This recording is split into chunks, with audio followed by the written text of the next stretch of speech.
Θέλω να πω μια και θα καλωσορίσουμε στη γραμμή έναν άνθρωπο που πολύ σεβόμαστε για τη δουλειά του και την παρουσία του στα κοινά. Στένεψε ο κόσμος, στένεψε. Ένα ρεθεμιώτη πολίτη και συγγραφέα. Ο αέρας μου λιγότερος απ' την αναπτύξη. Τον κύριο Σταράκη Γιώργο, που είναι συγγραφέας του βιβλίου Ρέθυμνο 11 μέρες χωρίς ήττα, αναφερόμενος στη μάχη της Κρήτης. Απόκλωστη δεμένη. Πρόεδρος του Δημοτικού Συμβουλίου Ρεθύμνου. Είμαι εδώ, δεν ξέρω, δεν κρατιέ. Ένας ευγενής κριτικός. Καλημέρα κύριε Σταράκη, τι κάνετε? Καλημέρα κυρία Πολύζου, καλημέρα στους ακροατές σας. Καλή εβδομάδα και με το καλό αύριο. Απλώς μια μικρή διορθωσούλα. Γραμματέας του Δημοτικού Συμβουλίου. Δεν πειράζει. Δεν πειράζει, όμως το φτιάξουμε αυτό. Στο ηχογραφημένο, γιατί θα το αναρτήσουμε και στην ΕΡΤ. Λοιπόν, διάβαζα με πολύ ενδιαφέρον ένα άρθρο σας στο Ρέθεμνος και ήθελα να σας ρωτήσω, αναρωτιέμαι πώς λέτε ότι μας χρωστούν οι Γερμανοί αποζημιώσεις, όταν ο κύριος Ρίχτερ λέει ότι οφείλουμε 83 δισεκατομμύρια ευρώ. Πολύ καλή ερώτηση. Ο κύριος Ρίχτερ, κυρία Πολύζου, χρησιμοποιεί την ακαδημαϊκή του ιδιότητα απλά και μόνο για να κάνει νεοναζιστική προπαγάνδα, και δεν το λέω εγώ μόνο, το λέει και ο κύριος Μαργαρίσας, καθηγητής σύγχρονης κοινωνικής και πολιτικής ιστορίας στο Αριστοτέλειου Πανεπιστήμιου Θεσσαλονίκη, το οποίο έχω την τιμή να γνωρίζω, και ανοιχτή αναθεώρηση της ιστορίας στην κατεύθυνση αποκατάστασης του ναζισμού και των στρατιωτικών πρακτικών του.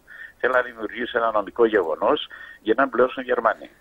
Αλλά επειδή οι νεκροί, οι χιλιάδες νεκροί από την Κρήτη, από εκεί πάνω που είναι, γιατί λένε ότι όταν υπάρχει τόσο κτηνώδης και βίος θάνατος, η ψυχή τους δεν ησυχάζει μέχρι οι βριστές να τιμωρηθούν. Βγήκε ένα βιβλίο, το έβγαλε ένας Γερμανός διδάκτορας της ιστορίας και της ιατρικής στο Πανεπιστήμιο της Κολονίας της Βόνης, ο Καρλ Χάινς λέγεται και αυτός ο Ροτ. Έχει τίτλο «Γερμανικές πολεμικές επανορθώσεις, η Ελλάδα μπορεί», και λέει ο ίδιος ο Γερμανός, ο συνάδελφος του Ρίχτερ, που απορώ γιατί δεν τίμησαν αυτό και τίμησα τον άλλο, ότι, ακούστε κυρία Πολύζου, δεν απορείτε που δεν έχει βγάλει μία ανακοίνωση η τότε Βρετανία για τη συμπεριφορά της?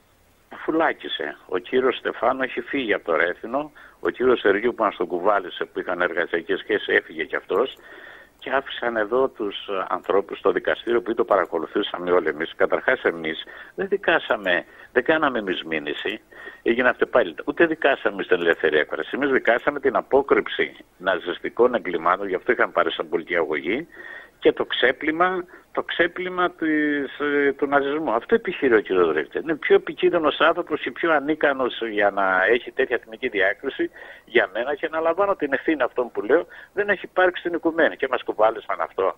Λέει λοιπόν ο κύριος Χάινς Ροτ ότι πρέπει αύριο κιόλας, μα προσέξτε με τώρα, να πάνε 7 δισεκατομμύρια ευρώ σε ράβους χρυσού από τα αποθέματα της Bundesbank, η οποία είναι νόμος διάδοχος στη Reichsbank. Αυτή η τράπεζα μας έκλεβε. Θυμάστε τότε πόσο λαιλάτισαν, πόσο ισοπερίσαν τα κατοχικά δάνεια που πληρώναμε το στρατό του Ρόμελ κλπ. Δεύτερο, λέει πιο κάτω στο βιβλίο του, και θα σας το στείλω, να πληρωθεί μια δεύτερη δόση χρυσού αξίας 28 δις προς το Ευρωπαϊκό Μηχανισμό Σταθερότητας ως μερίδιο της Γερμανίας στο νέο πρόγραμμα δανεισμού. Προσέξτε κυρία Πολύζη για τους ακροατές. Μια τρίτη δόση χρυσού αξίας 25 δισεκατομμύρια ευρώ θα πρέπει να κατατεθεί στην Ευρωπαϊκή Τράπεζα Επενδύσεων με τη μορφή άτοκου δανείου σε μια ελληνική τράπεζα ανασυγκρότηση. Και άλλα πολλά δεν θέλω να σας κουράσω. Αυτά δεν τα λέω εγώ, τα λέει ένας Γερμανός. Και βγαίνει λοιπόν μόλις τον αθώσαν και δίνει το πραγματικό του χαρακτήρα ο κύριος Ρίχτερ και λέει: ακούστε να δείτε, και μας κουνούσε από το δάκτυλο στην εκπομπή του Παπαχελά. Δεν το περιμένατε? Εγώ το περίμενα, και να σας πω και κάτι. Ό,τι ωραιότερο πράγμα έχουμε κάνει στη ζωή μας είναι που πήγαμε το Νοέμβρη του 2014 και το πετάξαμε έξω από το Δίο με την αιχή ανάξεως. Η δικαίωση έχει έρθει. Εγώ περπατώ στον δρόμο του Ρεθύμνου και ανοίγουν τα παράθυρα τα αμάξια και μου λένε: Προχωρήστε, μην τον αφήνετε. Τα τηλέφωνα σας δείξω. Έχει ξεσηκωθεί όλος ο κόσμος. Ο άνθρωπος είναι παραχαράκτης της ιστορίας, αναθεωρητής της ιστορίας. Είναι τυχαίο... Ναι, με συγχωρείτε. Για μια τελεία, ναι, και συγγνώμη γιατί. Θέλει να ξεπλύνει τα ναζιστικά εγκλήματα της Βέρμαχτ και αποκαλεί τους υπότες του ναζισμού, τους φωνιάδες ελευθερωτιστές και αδιαλιστές υπότες, και ταυτόχρονα αποκαλεί κτίνη τους κριτικούς, οι οποίοι έκαναν τα αυτονόητο, κυρία Πολύζα. Αμύθηκαν. Ποιος δεν θα το έκανε? Εγώ που είμαι πατέρας 2 παιδιών και παππούς 2 γονιών, άμα δω να πέφτουν τον ουρανό, δεν θα αμυνθώ? Αν είναι δυνατό, δηλαδή τρελαθούμε. Και βρέθηκαν ανθρώποι με πολύ... Αυτό το οποίο όμως με τρελαίνει εμένα, κυρία Πολύζο, και επιτρέψτε μου να σας το πω, είναι ότι οι πανεπιστημιακοί, πώς να το πω τώρα, ιστορικοί, καθώς μπέρδεψαν την ιστορία με την ελευθερία της έκφρασης. Αυτό είναι απαράδεκτο. Κύριε Καριμάκη, έπρεπε να ξέρουν τι συνιστά επιστήμη και τι ναζιστική προπαγάνδα. Αυτά που έγραφε δεν ήταν δύσκολο να το καταλάβουν. Οι ακαδημαϊκοί είναι μορφωμένοι ανθρώποι, σπουδάζουν τα παιδιά μας. Έπρεπε να το ξεχωρίσουν. Γι' αυτό εμείς πήγαμε στο 2 και τα είδαμε και μας το κουβάλισαν να δούμε, Παναγία μου, και μας έφερα. Να τα τώρα. Δεν τα βλέπετε? Αυτό. Εμείς έχουμε εδώ ένα σωματείο πληγιών από την ναζιστική θηριωδία 41-44, το οποίο είναι μέλος και φωτογραφείο τύπου, και ετοιμαζόμαστε τώρα, αλλά έχουν πέσει στην απελία, να στείλουμε τις αποφάσεις που ήταν κρυμμένες από το 99 στη γερμανική πρεσβεία. Και θα δείτε ότι στη διεκδίκηση που κάνουμε, αυτά τα επιχειρήματα του Ρίχτερ τις επανέλθει και σας δίνω και μια είδηση. Εμείς έχουμε μια πληροφορία ότι έχει πει κάπου, όταν τον κάλεσε ο Σόιμπλε, ότι ο Αλεξανδρός έκανε 80 εκατομμύρια μάρκα. Ο δικός μας νεκρός, που ήταν χιλιάδες νεκροί, δεν έκανε τίποτα. Είναι τόσα πολλά αυτά που θέλω να πω, που πνίγομαι. Ντροπή τους. Απαιτούμε, και το φωνάζουμε όλη την ψυχή μας, να του πάρουν πίσω την τιμητική αναγόρευση που έκαναν. Νομίζω ότι έχουν πάντως ξεκινήσει μια πρωτοβουλία ακαδημαϊκή, οι οποίοι ακριβώς αυτό επιδιώκουν, να εξεταστούν, γιατί έγινε και εγκρυπτό η απόφαση αυτή. Δεν πέρασε όπως συνήθως γίνεται από τη σύγκλιτο του Πανεπιστημίου, ήταν μια εγκρυπτό απόφαση. Εγώ αναρωτιέμαι αν όλα αυτά είναι αγαθά, δηλαδή εκτός από το κομμάτι που λέμε αποφυγή αποζημιώσεων στην Ελλάδα, οφειλών, όχι αποζημιώσεων, μήπως κρύβεται και ένα άλλο μήνυμα, ότι κοιτάξτε, όταν μια κυβέρνηση παραδίδεται, το έχω πει και σε άλλους συνομιλητές, αλλά θα το επαναλάβω, όταν μια χώρα είναι υποκατάκτηση και η δοσύλλογη κυβέρνησή της έχει παραιτηθεί, οι πολίτες οφείλουν να μην αντιστέκονται. Εγώ πολύ φοβάμαι ότι υπάρχει αυτό το πράγμα, γιατί τώρα είμαστε με όρους οικονομικής κατάκρισης, μιλάμε στην ουσία. Εγώ δεν σας κρύβω, κυρία Πολύζο, ότι είχα πιστέψει το σημερινό πρωθυπουργό, τον είχα ψηφίσει κιόλας. Αλλά δυστυχώς... Καλά, δεν φταίει τώρα ότι Τσίπρας γι' αυτό με το Ρίχτερ. Εννοώ όχι για το Ρίχτερ, επειδή είπατε για τη χώρα. Για τη χώρα δεν ήταν η ερώτηση? Ναι, για τη χώρα ήταν η ερώτηση. Έχουμε γίνει καρπαζοσπράκτες της Ευρώπης. Ποιας Ευρώπης? Δεν βλέπετε τι μας κάνουν? Εδώ έβαλαν την Αυστρία, τα Σκόπια, Βουλγαρία και μας κουνούν τα δάχτυλα. Έχετε καταλάβει τι μας έχουν κάνει? Έχετε καταλάβει, γιατί είστε ένα ευρύ μυαλό. Και πολύ σωστά είπατε ότι τότε στην Εγκρυπτό ήταν το πανεπιστήμιό μας εδώ, το οποίο εμείς το αγαπούμε και το σεβόμαστε, υποκατάληψη, και η νεολαία του ΣΥΡΙΖΑ άνοιξε τις πόρτες. Και το είπε ο ίδιος ο Ρίχτερ. Στην εκπομπή του Παχέρα ήρθαν, λέει, τα παιδιά του ΣΥΡΙΖΑ, μου ζήτησαν συγγνώμη, ακούτε, του ζήτησαν συγγνώμη, επειδή ματαιώθηκε στο 2 από τους συγγενείς των νεκρών και τους ανθρώπους που κατάλαβαν το δόλιο ρόλο, ότι είναι πολιορκητικός κρυός για την παραχάραξη ιστορίας ο Ρίχτερ. Δεν του είπαν όμως ότι πόσα παιδιά από την Κρήτη με ικανότητες δεν κατόρθωσαν να σπουδάσουν, πόσα μυαλά χάθηκαν λόγω της φτώχειας και της ανέχειας, πόσα παιδιά δεν μπόρεσαν να πάνε στα πανεπιστήμια όπως πάνε αυτά που πήγαν και το άνοιξαν. Και έχουν ισχυθεί άρα για αυτά τα παιδιά που του άνοιξαν την κατάληψη, που θα βρισκόταν σήμερα η πατρίδα μας αν δεν υπήρχε κατοχή και στη συνέχεια ο εμφύλιος, που από εκεί προκλήθηκε. Ή που θα βρισκόταν η ανίσχυρη σήμερα Γερμανία αν δεν έσπευε η διαλυμένη, η λαιλατημένη, η ισοπεδωμένη, η καταλυσευμένη Ελλάδα να υπογράψει τη συνθήκη του Λονδίνου του 1953, κουρεύοντας το μεγαλύτερο μέρος του εξωτερικού χρέους. Όχι είμαστε υποκατοχή, είμαστε υπό πολύ μεγάλη, χειρότερη κατοχή. Και δείτε το τελευταίο παράδειγμα, κυρία Πολύζου. Γιατί έγινε επέμβαση των αλεξιπτωτιστών, υπάρχει 28 η γνώση του Χίτλερ, η διρεκτίβα, για πάρει 3 αεροδρόμια. Το ένα ήταν στα Χανιά, το δεύτερο ήταν στην Πηγή. Τώρα γίνεται και άλλα θέματα όμως. Το τρίτο, κυρία Πολύζου, ήταν στην περιοχή Ρουσών Ηρακλείου. Αλλά για να τα πάρουν αυτά, έχασαν οι Γερμανοί πολύ κόσμο. Τους ξέκαναν οι Κρήτες και οι σύμμαχοί μας και κυρίως οι Αυστραλοί. Τώρα πήραν 14 χωρίς μία μπαλωτέ. Αυτά δεν είναι παραχάραξη ιστορίας, είναι πραγματικά γεγονότα. Δηλαδή πήραν 14 και το ξέρετε πάρα πολύ καλά ότι πήραν και το δικό σας εκεί στα Χανιά. Που είναι και δικό σας, γιατί... Εμείς από εκεί ξεκινάμε, εμείς δεν έχουμε. Εμείς σκέψω ότι είχαμε το 41 αεροδρόμιο στην Πηγή και τώρα δεν έχουμε και δεν έχουμε και ούτε καράβι. Εγώ έχω ένα γιο που σπουδάζει στο τμήμα ψυχολογίας στο Τεταρτέτο στο Πάντιο και χθες πήρε τη βαλίτσα του, πήρε το χτέλ και πήγε στη Σούδα, θέσω της ΑΝΕΚ να φύγει. Καταλαβαίνετε την ταλαιπωρία, να τραβάει το παιδί τη βαλίτσα, πηγαίνει στο χτέλ, να κατεβαίνει. Δηλαδή είναι άστα να πάνε, όχι υποκατοχή.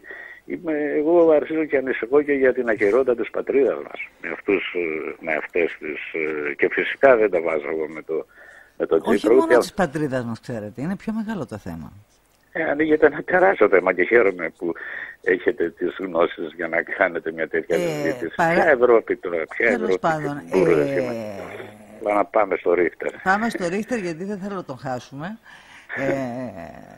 Θέλω λίγο να σταθούμε στο πώς πιστεύετε ότι μπορεί αυτή η υπόθεση να εξελιχθεί σε μια μορφή προπαγάνδας, γιατί εγώ επιμένω, δεν θέλω καθόλου τυχαίο ότι τον Ρίχτερ τον κάλεσε ένας άλλος αγαπητός άνθρωπος στην Ελλάδα, ο Σόιμπλε, στο Υπουργείο Οικονομικών και έδωσε ομιλία για το θέμα. Μάλιστα. Δείχνει λοιπόν αυτό που λέγαμε εμείς από την αρχή, ότι δεν ήταν τυχαίο. Αυτός με δόλιο τρόπο έκανε το φιλέλληνα, έκανε σχέσεις με τους ανθρώπους, με τον κύριο Σεργίου. Και ο Ρίχτερ, άμα το δούμε με ευρύ σκέψη, είναι Γερμανός. Τα συμφέροντα της Γερμανίας προωθεί. Δεν προωθεί τα συμφέροντα της Ελλάδος. Καλά, εντάξει, αλλά τα προωθεί με ένα πρακτορίστικο τρόπο, έτσι. Και γκεμπελίστικο. Μην ξεχνάτε ότι είναι στο DNA τους έχουν τον Γκέμπελ. Μετά αυτό που θέλει να πετύχει, και πολύ καλά το κάνετε, είναι ότι οι γερμανικές επανορθώσεις και το κατοχικό δάνειο έχουν απασχολήσει πολλά χρόνια και τις ελληνικές κυβερνήσεις αλλά και τις γερμανικές. Και πρέπει να γνωρίζετε ότι η συμφωνία που είχαμε κάνει τότε είναι ότι θα επανέλθουμε, θα τις δώσουμε όταν ενωθούν οι Γερμανίες. Έτσι δεν είναι, ήταν η Ομοσπονδιακή Γερμανία. Αυτό λέει η συμφωνία του Λονδίνου του 1953, ότι όταν τότε το πέτυχε ο Χέρμαν Γιώσεφ Άμπς, που λέει συμφωνήσανε στο χρέος που είναι, ότι όταν η Ομοσπονδιακή Γερμανία ενωθεί με την Ανατολική, τότε θα γύρουν το θέμα των επανορθώσεων, γιατί για να ξέρει ο κόσμος, δεν είναι μόνο αυτό που μας έκανα που δεν άφηκαν τίποτα, λιμάνια κατέστρεψαν, υποδομές, γέφυρες, 600.000 νεκρούς στην πατρίδα μας, έτσι 1 εκατομμύριο ανίκως για εργασία, πάνω από 1,5 εκατομμύριο αστέγους. Εγώ είμαι από την περιοχή στα Περβόλια, έξω από το Ρέθυμνο. Που έγινε μεγάλη μάχη. Εκεί έγινε, εκεί, και από τα 350 σπίτια της περιοχής, και δεν λέω για δικά μου, τα λέει ο Καζαντζάκης στην έκθεση ομοτήτων, περίπου τα 300 ισοπεδώθηκαν. Και εμένα το σπίτι μου, το πατρικό μου, είναι φοβόπληκτο. Του πατέρα μου, τον αρθό 23 ετών, το σκότωσαν και τα χτίνη τον έκαψαν και στο πηγάδι εκεί της περιοχής του Μισηρίου που είναι 110 μάρες. Μιλάμε για τέτοιους ανθρώπους δηλαδή. Μιλάω για τους Ναζί, έτσι. Δεν μιλάω για το γερμανικό λαό που υπάρχουν κίνημα ειδικά της αριστεράς, το ΑΚ δίστομο, το οποίο παραδέχονται τα εγκλήματα που έκαναν. Οι τύποι σαν τον Ρίχτερ δεν το παραδέχονται, και γι' αυτό σας ανέφερα και το γερμανικό ιστορικό, τον Καρλ Χάις Ροτ, που λέει ότι τι είναι αυτά, δεν τρέπεστε λίγο. Εδώ πρέπει να τα δώσουμε, και αναφέρει πάρα πολλά για την πολεμική βιομηχανία, την Group, τη Siemens, την κατασκευαστή, την Deutsche Bank, την καπνομηχανία τη ρίσμα που τον 41 πήταξε και στη Γερμανία 85.000 τόνους ακατέργαστου καπνού και το 67 δέχτηκε να πληρώσει 2.000 τόνους. Μιλάμε τώρα για κλοπές, όχι για πάτες. Μας έκλεψαν τους αρχαιολογικούς θησαυρούς και βγαίνει ορίστε και λέει τους χρωστάμε. Δηλαδή παίζουμε τα νεύρα μας και δεν βγάλανε μία ανακοίνωση πανεπιστημιακή που τον κουβάλισαν. Αυτό είναι το ενισχυτικό, κυρία Πολύζου. Αυτό είναι που μας κάνει εμάς και πίνουμε χάπια. Δεν τρέπονται λίγο. Παθαίνουν στα παιδιά μας γράμματα. Αυτοί οι άνθρωποι που έλεγαν στο δικαστήριο, αν τους ακούγατε, είχαν έρθει αυτοί οι οποίοι ήταν του Ρίχτερ και τους έλεγε ο πρόεδρος, ο δικηγόρος, διαβάσατε το βιβλίο? Λέει όχι. Λέει γιατί το τιμήσατε? Λέει ξέρετε, το έφερε ένας συνάδελφος. Ήταν εδώ μια καθηγήτρια η οποία της κάνω την ερώτηση, έγινε ολοκαύτωμα? Λέει ποιο ολοκαύτωμα? Αρνήθηκε το ολοκαύτωμα. Δηλαδή μιλάμε για τραγικά πράγματα. Δεν μιλάμε τώρα για... Αυτά τα πρακτικά της δίκης θα πρέπει να μείνουν στα αρχεία σας. Όχι, θα μείνουν. Μα εμείς, κυρία Πολύζου, πήγαμε την Παρασκευή και ζητήσαμε. Ξέρετε ότι δεν έχει καθαρογραφεί ακόμα η απόφαση. Ναι. Ακόμα. Γιατί μόλις καθαρογραφεί και κατατεθεί στο γραμματεία του Πρωτοδικείου, θα κάνουμε έτοιμα ανέρεση στον Άριο Πάγο. Και όχι μόνο, θα τα βγάλουμε και βιβλίο τα πρακτικά αυτά. Είναι δημόσια έγγραφα. Τα ζητάμε όλα. Ακόμα δεν έχουμε την απόφαση. Και τελειώνει ο Φλεβάρης. Δεν ξέρω, σήμερα δεν πήγαμε, ακόμα δεν έχει ανοίξει. Και περιμένα το τηλέφωνό σας. Θα πάμε κάθε μέρα, πηγαίνουμε και ρωτάμε. Καθαρογράφηση απόφαση? Όχι, μας λένε. Καθαρογράφηση απόφαση? Όχι, μην χάσουμε την προθεσμία. Ότι πρέπει να έχουμε και το νου μας. Καταλάβατε? Δεν ξέρω αν θέλετε να ρωτήσω τίποτα. Θέλω να σας ρωτήσω. Υπάρχει ένα ζήτημα. Μήπως θα πρέπει εμείς να συζήταγα με έναν κοινό μας φίλο και έλεγα ότι επειδή ετοιμάζω μια σειρά ντοκιμαντέρ για τις πολιτικές δολοφονίες στην Ελλάδα, από τον Πελογιάννη μέχρι και πρόσφατα, μήπως πρέπει να κάνουμε και μια σειρά στην ΕΡΑ Χαρινίων, στην ΕΡΤ, ραδιοφωνικών ντοκιμαντέρ από τη μάχη της Κρήτης έως τα χρόνια της κατοχής, αλλά και για τη σχέση των Βρετανών με τους Γερμανούς. Γιατί θέλω να πω κάτι που το κάνει μνήα ο κύριος Ρίχτερ στο βιβλίο του. Λέει λοιπόν ότι όσοι Γερμανοί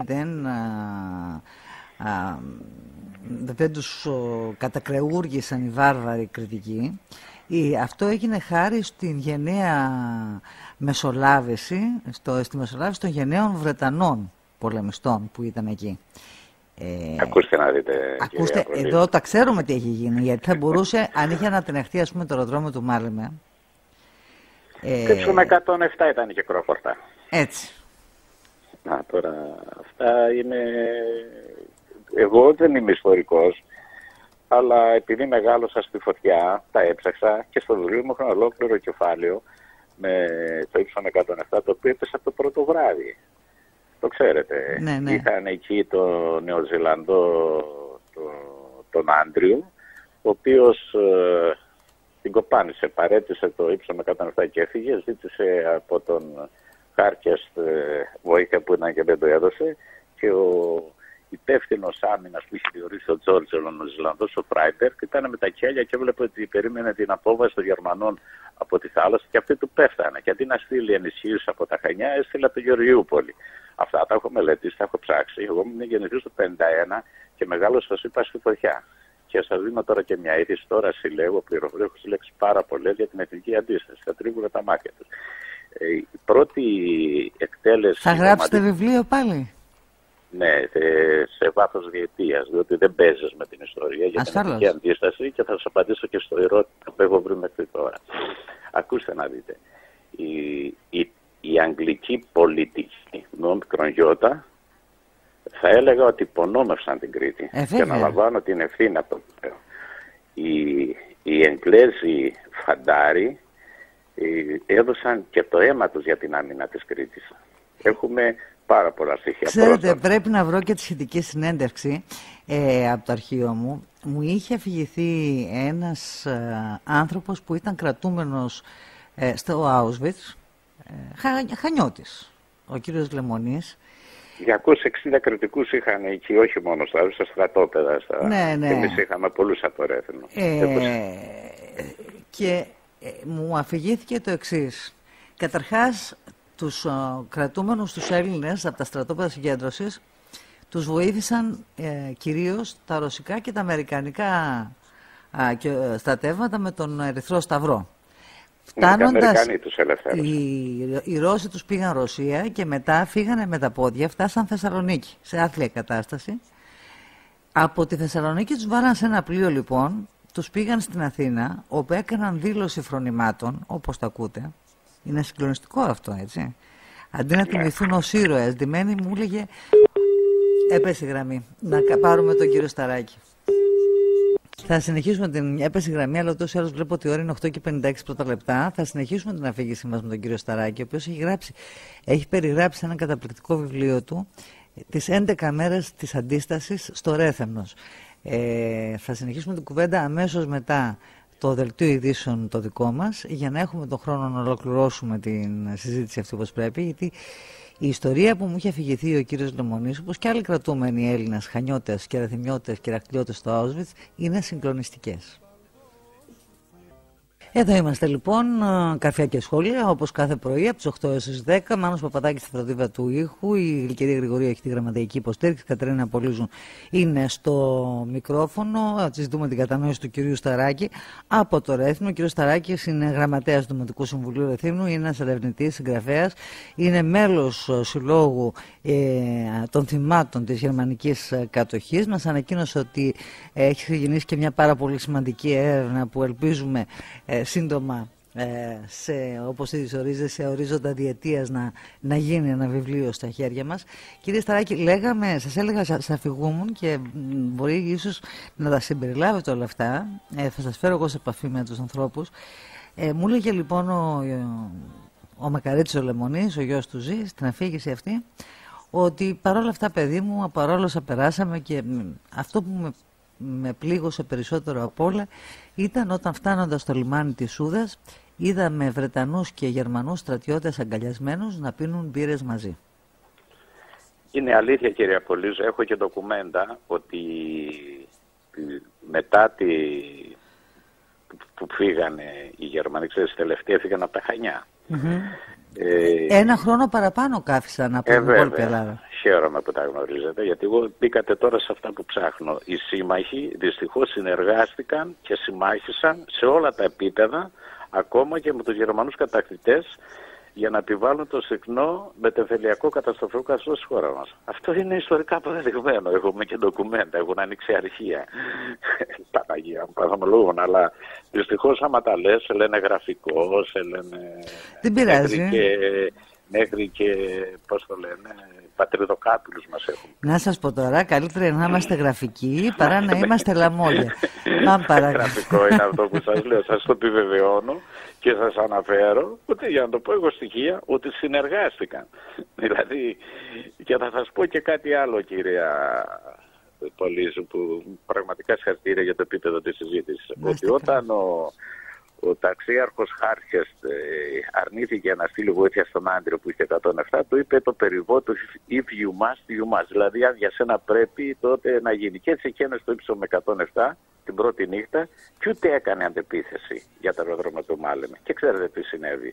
Ήρθε ένα μεταγωγικό Γιούγκερ 52, στο οποίο έβαινε ο Γερμανός λογαγός Κλέη, προσγειώθηκε τη δικιά του τον Ταβρονίτη και μετά άρχισαν και ερχόταν οι ορεινοί και σιγά σιγά ερχόταν από τα Χανιά, από το Μάλεμε, προχωρούσαν, πήραν τα Χανιά, μπήκαν επισκοπή και τότε πέρα. Εμείς λοιπόν εδώ είμαστε τυχεροί, είχαμε στο αεροδρόμιο πηγής τον φοβερό Αυστραλό Ιαν Κάμπελ, ο οποίος είχε το 2-1 στο ύψωμα Α, το 2-11 στο ύψωμα Β, ανάμεσά τους ήταν το έμπεδο το 4ο Σύνταγμα Πεζικού και το 5ο εφεδρείες.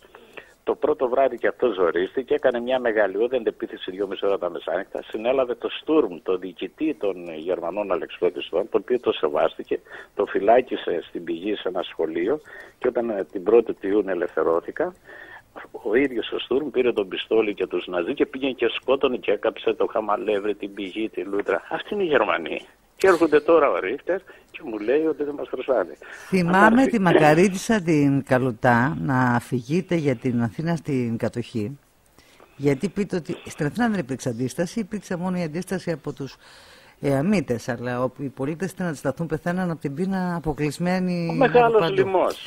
Ο μεγάλος λοιμός. Όχι, η Μακαρίτισσα λοιπόν, η Μακαρίτισσα Καλουτά διηγούνταν μια εικόνα που είδε με τα μάτια της, ότι ήταν ένα παιδάκι που προσπαθούσε μέσα σε κάτι σκουπίδια να πάρει ένα κομμάτι μουφλιασμένο ψωμί. Ναι. Και πέρναγε ένας Γερμανός στρατιώτης και του έσπασε το χέρι.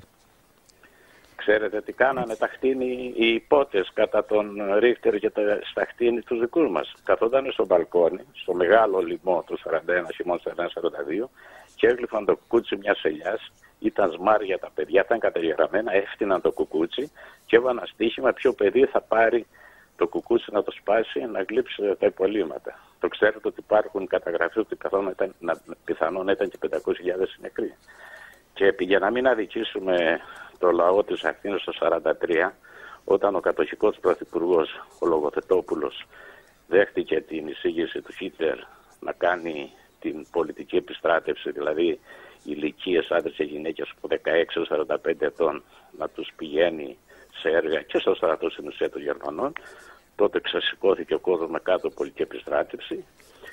Είχαν 300.000 κόσμο. Φαντάζεστε λοιπόν κάτω από τα όπλα των Γερμανών των Ιταλών, 300.000 κόσμο φωνάζει κάτω, έκαψαν το γραφείο του, μπήκαν στο τότε Υπουργείο Εργασίας, το κατοχικό, έκαψαν τις καταστάσεις και ήταν η μοναδική χώρα στην κατεχόμενη Ευρώπη που έστειλε στο Δαμασκηνό ο Χίτλερ εντολή μέσω του επίτροπου του Άνστρομ, του Γκαουλάιτερ τότε της εποχής, και λέει ότι η πολιτική επιστράτευση είναι και στην Ελλάδα. Είχε όμως και το κόστος, ήταν πάνω από 20 νεκροί και τουλάχιστον 200 τραυματίες.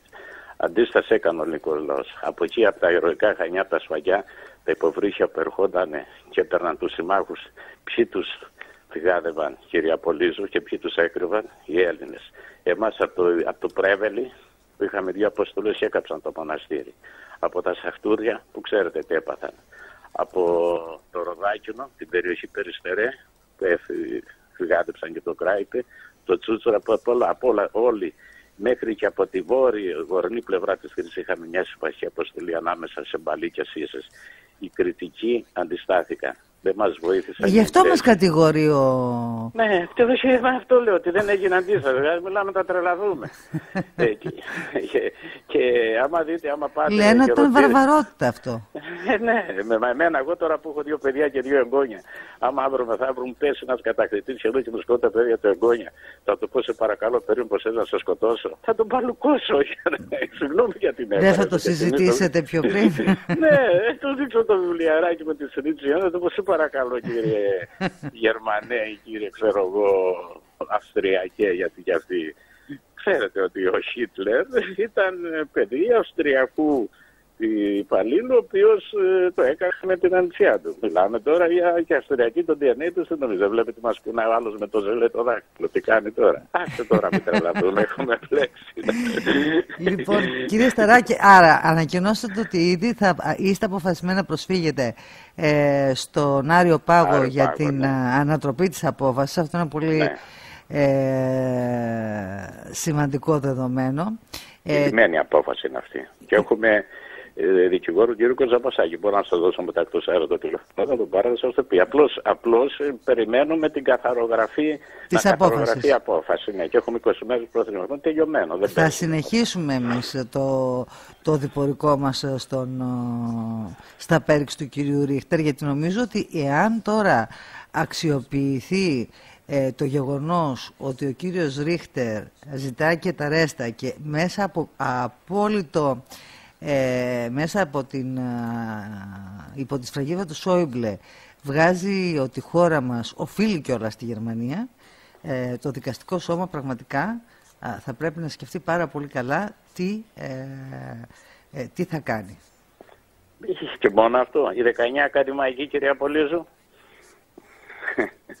οι 19 ακαδημαϊκοί που έβγαλαν μία επιστολή και στήριζαν το Ρίχτερ, Ευτυχώς δεν είναι μόνο 19. Μιλάμε τώρα για είμαστε ζωσμένοι από γερμανοτσολιάδες. Δηλαδή μιλάμε για τραγικά πράγματα. Να σας πω όμως κάτι, αυτό ίσχυε πάντα στην ιστορία της Ελλάδας, έτσι. Βέβαια, δεν σε τι σας είπα. Άμα δείτε θα σας στείλω τα πρακτικά της δίκης των κατοχικών πρωθυπουργών να γελάστε. Και εδώ και στην Κρήτη ακόμα τις Σουμπερίτες. Τι ήταν εδώ, γερμανοντημένοι. Ξέρετε, εγώ τα έκανα, και μεγάλο μέρος της μεγαλοαστικής τάξης μετά την κατοχή ήταν μαυραγορείτες που έγιναν μετά οι επιφανείς επιχειρηματίες. Είναι μια πολύ μεγάλη, πολύ ενδιαφέρουσα ιστορία. Έχω αποφάσεις δικαστηρίων μετά που ελευθερώθηκε η Κρήτη που τους πήραν την περιουσία πίσω. Θα γελάσει. Δηλαδή αυτή η χώρα έβγαλε πατριώτες, ευτυχώς είναι περισσότερο, έβγαλε και προδότες. Εμείς λοιπόν αυτούς πρέπει να τις ξεμασκαρώσουμε. Γιατί και ευτυχώς που έκανε κατά βάση, πρέπει να τους ευχαριστούμε μέσα στην κακομεριά μας που τίμησαν αυτό τον άθλιο Γερμανό που έκανε, ενώ σαν ιστορικό έτσι για να μην πω και καμιά αγωγή, που υπεκτείνει τους νεκρούς. Εγώ έχω νεκρούς. Εμένα τον πατέρα μου δεν θέλω να το λέω, το φυλάκισαν στην Αγιά, κυρία Πολύζου, και πήγα και βρήκα τον τότε διευθυντή και μου λέει καταστράφηκαν τα αρχεία. Στην Αγιά ξέρετε πως έχουν κολαστήριο ήταν τα κάου. Όταν μεγάλωσα και μου είπε την ιστορία του, μου έβγαλε τις κάλτσες και μου δείξε τα πόδια του και δεν ήταν νύχια. Τέτοια τους κάνανε. Γιατί με ένα ξάδερφό του είχαν ένα ράδιο, ότι αντίστασαν και γράφαν, το είχαν σκοτώσει τον αδερφό του και γράφαν ότι υπομονή γίνεται η μάχη στο Στάλιγκραντ, θα φύγουν και τους ρουφιάνευσαν και τους έδεραν, τους έβγαλαν την προβέ που λέμε, τους πήγανε στη Φορτέζα και από εκεί στην Αγιά και τους έκαναν εικονικές εκτελέσεις. Τελικά την κλείτωσαν γιατί είχε κάτι γενέθλια 20 του Απρίλιο χύτερα. Κάθε σπίτι κρύβει τη δική του ιστορία. Εμείς πονάμε, κυρία Πολύζου, και δεν μπορούμε να λένε εκτείνει τους μικρούς μας. Θα σας στείλω το βιβλίο μου που έχω πάρει την πρωτολαλιά συναντήσεις του που μας στέρισαν το δικαστήριο. Η κυρία Πετρακάκη, τη σκοτώσαν τον μπαμπά της, σκοτώσαν τον παππού της, βαμάτισαν από το άνω μέρος, πήγανε με τα πόδια από τα περγόλια στο άνω μέρος και μετά ζήσαν και εκεί την καταστροφή. Το Βασίλη τον Παπαδόπουλο που στα Μισέρια του έχω πάρει συνέντευξη. Και ζει, και θα σας δώσω το τηλέφωνο να τον βγάλετε. Στην αγκαλιά του σκότωσαν τη μαμά του, τη γιαγιά του και τη θεία του. Και ήταν 8 χρόνο παιδί. Τη Βαγγελιώτη Μαρούρη, την οποία έχουν πρόεδρο στο σωματείο που ήταν την ναζιστική θηριωδία. Ο μπαμπάς της καθόταν με ένα γκρά, άκου τώρα προς το 40 με ένα γκρά, να πολεμά, να πυροβολεί τα γερμανικά αεροπλάνα και κάνουν μια στροφή, του ρίχνουν μια βόμβα 1000 λιμπρών και ισοπαίδωσε όλο το τετράγωνο πάει. Και τα παιδιά τα είχαν εχμαλωτήσει. Τα 3 του παιδιά. Το Βαγγελιό, τον Μιλτιάδη και τον Δημήτρη. Μιλάμε για πίστευτες θηριωδίες. Και έρχονται τώρα στον Τιμπάκι που λένε, στον Τιμπάκι που πήγανε, ποιοι έκαναν 7.000 σκλάβους είχαν, σκλάβους και έκαναν τα αεροδρόμια. Μ' ακούτε, κυρία Πολύζου? Πολύ προσεκτικά σας ακούω, κύριε Σταρά. 7.000 ήταν, φάνε καταγεγραμμένα και λένε 7.000 εργάτες είχαν. Και ξέρετε τι αντίσταση κάνανε? Αυτά είναι καταγεγραμμένα. Έβαζαν τους κριτικούς να τους κάνουν τα φαγιά, τους βάζανε πολύ αλάτι, τους κάνανε πλάκα δηλαδή, το νερό, τους καθυστερείς, έκαναν παθητική. Μιλάμε για πολύ μεγάλη αντίσταση. Αυτά δεν χρειάζεται αποζημίωση αυτοί οι άνθρωποι. Είναι ηθικό περισσότερο, δηλαδή για τα λεφτά το κάνουμε εμείς. Νομίζω ότι το κάνουμε για τα λεφτά. Εμείς δεν θέλουμε φράγκο. Εμείς έχουμε πει σαν οικογένεια ότι πάρουμε το διαθέσουμε. Ξέρετε τι μαρμάρινη πλάκα έχουμε στο μνημείο που είναι χαμένοι οι συγγενείς μας? Των συμμάχων. Οι σύμμαχοι, κυρία Πολύζου, είχαν ένα νεκροταφείο στα Μισήρια, όσοι με ακούν, να με ακούει κάποιος ρεθιμιώτης, στην περιοχή Μισηρίων. Τους μάζεψαν όλους, τους έφεραν στη Σούδα, που δείχνει και ένα συμβολισμό την υπεροχή στη θάλασσα, και τη μαρμάρινη πλάκα για να μην την πετάξουν, την πήγαν στο μνημείο το δικό μας που δεν είχα μαρμάρινη πλάκα και την έχουμε ακόμα. Οι δε Γερμανοί που ήταν δίπλα σε απόσταση 40 μέτρων, τους μάζεψαν και τους πήγαν στο ύψωμα 107, εκεί είναι χαμένοι. Τι σημαίνει? Που είχαν την υπεροχή, γιατί αυτή είναι η Κεκρόπορτα. Μα πάτε στη Σούδα, κυρία, στο λιμάνι και ρωτήσω, κυρία Πολύζου, είναι το φεόνι βυθισμένο, το οποίο είχε όπλα για να τα δώσουν οι Εγγλέζοι στους κριτικούς και δεν τους έδωσαν. Ο Μεταξάς, κυρία Πολύζου, μισούσε τους κριτικούς. Καλά, ο Μεταξάς αγαπούσε και τους Γερμανούς από τον Πρώτο Παγκόσμιο Πόλεμο, να υπενθυμίσουμε, ήταν στρατηγός. Και ήταν από αυτούς που είπαν να μην συμμετέχουμε στην Αντάτ, να παραμείνουμε ουδέτεροι, που στην ουσία ήμασταν σύμμαχοι, και όλα τα γνωστά. Η ιστορία είναι γνωστή και δεν παραγράφεται. Βέβαια, 19.000 στρατιώτες, 566 αξιωματικούς, περίπου 700 υποζύγια και 81 οχήματα πήρε. Και στις 16 του Νοέμβρη και στις 5 τα δεν πήρε άλλους 3.000, την πέμπτη ημεραρχία. Και όταν επέστρεψαν οι 2.500 και πήγαν στην Πελοπόννησο και επιβάστηκαν στο Εγγλέζικο πλοίο, αντί να τους φέρει στην Κρήτη, πού τους πήγε, κυρία Πολύζου, στη Μέση Ανατολή. Άστα τώρα αυτά. Θα τα ξανακουβεντιάσουμε, κύριε Σταράκη. Θέλω αυτά είναι πολύ... στοιχεία, δεν μπορούμε να τα αμφισβητήσουμε. Θα τα πούμε και θα κάνουμε ό,τι μπορούμε, έτσι κι εμείς, να υπάρχει και ένας αντίλογος στη γενική άποψη ότι δεν βαριέσαι, βρε αδερφέ. Εκτός αέρα να μου δώσετε τη διεύθυνση, θα στείλω το βιβλίο μου. Θα χαρώ πάρα πολύ. Σας ευχαριστώ. Έτσι θέλω να το διαβάσω. Και ένα τελευταίο. Πρέπει να πιέσουμε να επιστρέψει ο Ρίχτερ και το παράσημο από τον τότε πρόεδρο της Δημοκρατίας, την ντροπή. Και παράσημο. Να είστε καλά. Και ο Στεφανόπουλος στον Τίμηση.